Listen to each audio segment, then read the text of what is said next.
Pag-uusig sa mga Duterte, pangunahing dahilan kung bakit watak-watak ang mga Pilipino. Ayon yan kay Atty. Panelo. Ang detalye naman ng balitang yan mula kay Kapatid Carlo de la Peña.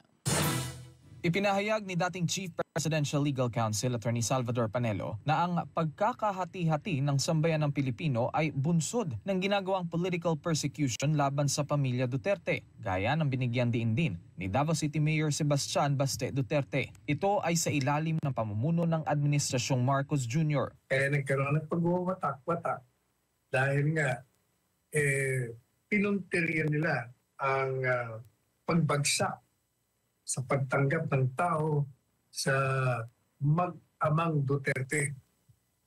Kaya ini-impeach nila at ito namang isa ay pinakulong nila.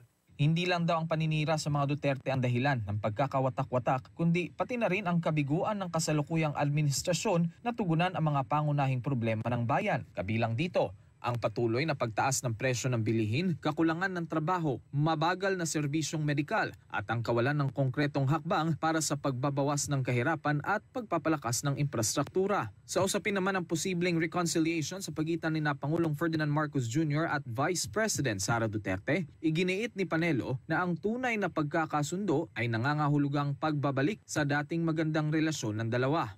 Kumbaga, kung sa mga abogado at sa hukuman, yun ang tinatawag yan, status ante. Yung dati, kasi dati, hindi naman sila magkaaway ng Vice Presidente at Inday Sara. Kaya in fact, may unity na tinatawag nanalo on the basis of that. At si Presidente Duterte, bago nangyari yan, malaya naman siya. Hindi siya nakakulong.